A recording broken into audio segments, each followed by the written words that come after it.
Hello everybody, Kojak side-by-side outlet again.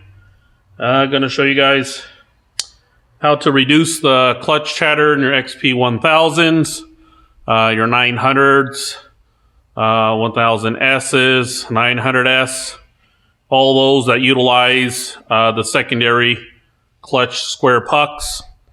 Some of you guys get light chatter when you're backing up. As you get higher mileage, it starts getting worse. More chatter, belt slip. This is the issue. This is what happens when it goes unattended. You get this large gap right in here. This basically turns into a 1-inch sanding block. As you get dirt and debris from right on the trails, it grabs a little bit of dirt, squeezes it, grinds, backs off when you throttle, grabs some more, grind. As you can see, there's a huge ridge here. There's a large arch into that. What we're going to do is, this one here is a newer machine. Doesn't have very many miles on it. What we're going to do is preventative maintenance is what we're doing at this point. So you can see this one's fairly new, but you can still see there's a gap. We're going to close that gap with rollers. And get that fixed up for you. So let's get started. Going to do is put the clutch down here. This is under spring tension. There's a spring under here. We're going to need to take off this helix. These are Torx. They're number 27. You don't need the torch as bad. I just put a little heat. You can just turn them off and break them free. Some will break free pretty loose, or pretty easily, I should say. I just do it as habit. Some are stiff, some are not. So let's see how this one is here. Sounds pretty easy. I'll do one without putting heat to it. I know a lot of guys use impact guns to take these off. I like to use the ratchet. I have in the past learned my lesson and stripped some out. Once they're loose at this point, you could, if you wanted to get a gun and just take them off a little quicker. To me, it's just not that much faster for me. Here you can see it's just a little stiff, not really bad. The key point is to put pressure evenly on it so you don't twist it off like I just did, and make sure you just push straight down on it as best you can. These are made out of a brass, so they are fairly soft. So just got 2 more to do.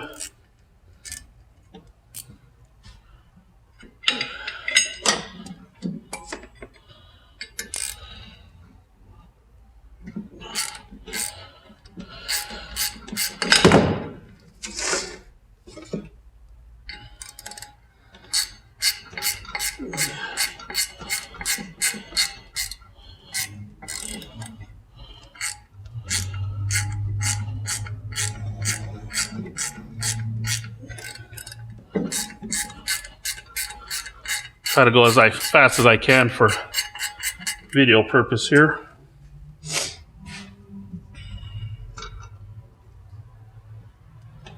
One left. And I will mark the helix too. I like to use a marker, put everything in the same direction or same position it came off in. It's just good practice to do. I do a lot of them. So for myself, I like to make sure they go back on the same way they were taken off in. All right, last one. Put my tools away here. Got my marker. These I'm going to mark it, and this has an X right here. So I'll put another X. That's the direction I know I'll put it back on. It's starting to lift.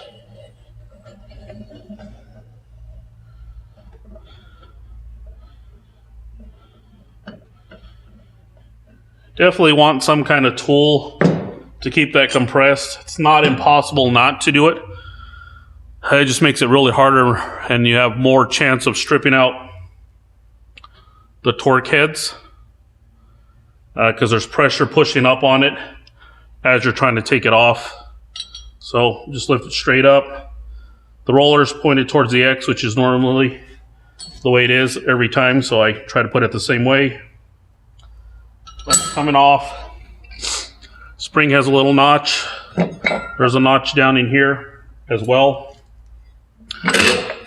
That's the same direction we're going to put it in. I'm going to go back through and clean this later. I'm just doing this for video. If I was getting a new belt, I would sand all this off.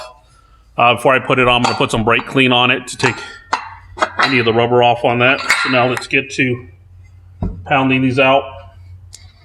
1/8 inch punch. I like to punch down on it from the inside. A lot of guys go from the outside in. I like doing it this way because I can see them come out. I use the paper towels so it doesn't roll or bounce around. Just have it.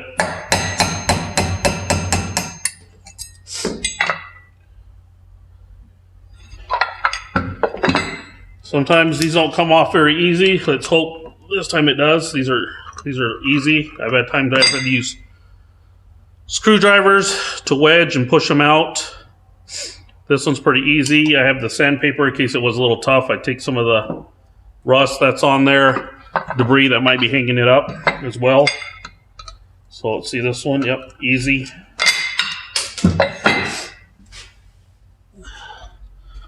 There's that one there. You will see there's a flat spot right here. There's nothing on this side. The flat spot, this hole is tapered. This one is not. So I like to have the tapered part pointing to the inside. The reason for that is when I put the pin back in, it fits in the tapered slot easier than if you're going to do it right there. That's an exact fit. This gives you a little margin of error, so it doesn't affect how the clutch is, whether that flat spot's pointing up or down. It's just for ease of install. So there again, normally I could pull these apart, so I'll make an X here. So there's an X there. If you want to clean, this is what I'll do later. I'll end up cleaning these out, blowing them out. You can sand them. Just take some of the debris off. I use 1200 grit to do that.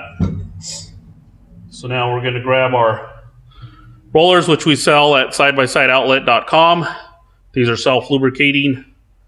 I'll slide these on here. Like I said, that tapered hole is going to be pointing towards the inside here. So the flat spot, if there's a flat here, just going to push down on it.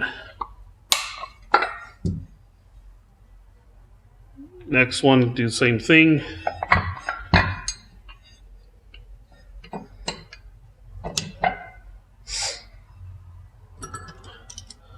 I'm going to adjust the lace flat. So usually what I like to do is, you can look down these holes. Hence again, I got the blue. I can see if they line up. So there should be no issue when I punch them back in. If they're not lined up, you'll bend this, you'll scar the aluminum. I get a little larger punch, it's a little oversized.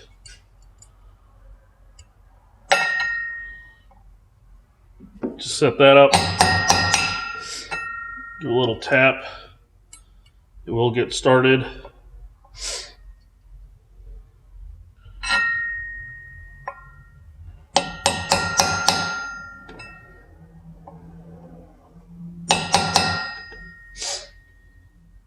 Let's see.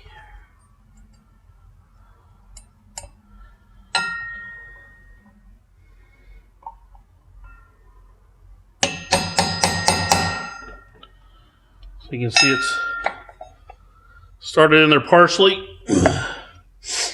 Once that's in, then you can just hammer it in.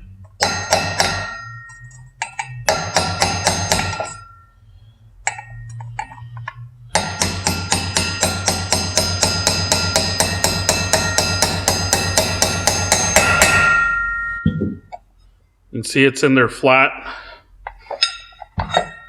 Spin it around. Let's do the other one here.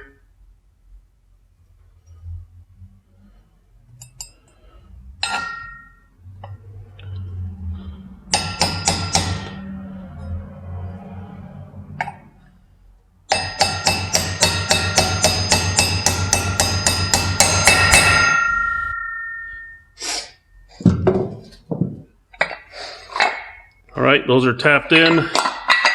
Now you can see that gap. It's closed up. This actually rolls instead of sliding. Even if this was to hang up the distance, you can see that gap there. There's less surface area, so even if it would quit sliding, it wouldn't tear it up as bad as this one will. That's a nice fix. This will extend the life of your clutch. So instead of getting a few thousand miles, let's say 2,500, 2,800, that's usually when I see them go bad. This should extend you out to 5,000 to 6,000, so double the life. You still need to do a little cleaning and maintenance on these to blow some of the dirt and debris. It helps the clutch run smoother, easier, less catch up on your weights on your primary. That's another video for another time. Matching up my X, slides right on there. Let's get this on here.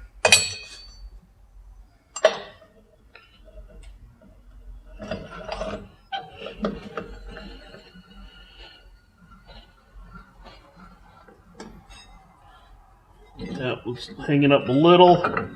Just got to move it over. Just catching up on, there's a little ridge.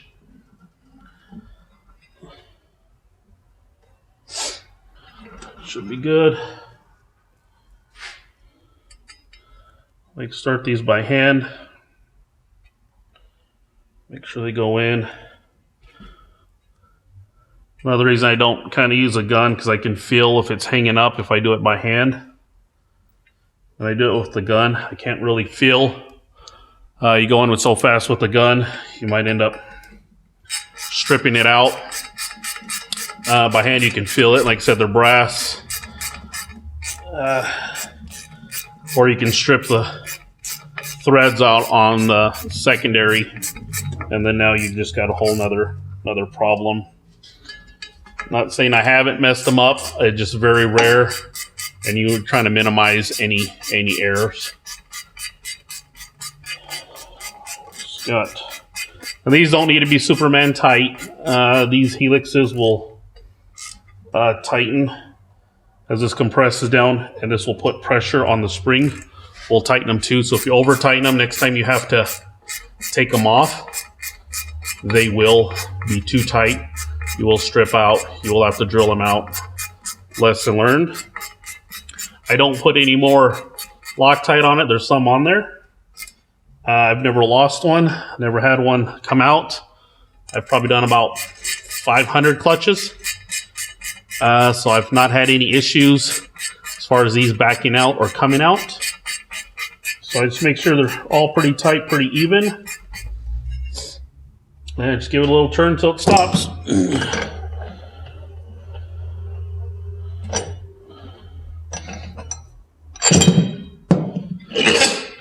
And that's it. Check, make sure everything's flat, which it is. All the marks, these are in there flush. Opens and closes, no problems. Next thing you do is install it back on the machine the way you took it off, and you're good to go. If you have any questions, feel free to reach out to us, Side by Side Outlet. Please subscribe. I'm going to be doing new videos, more updates on 900s, 1000s, Can-Ams. We deal with Hondas. I deal with Yamahas. So if you guys have any suggestions on stuff you might want to see done, let me know. If I get enough requests for those, I'll make a video on it to help you guys out. Thank you again.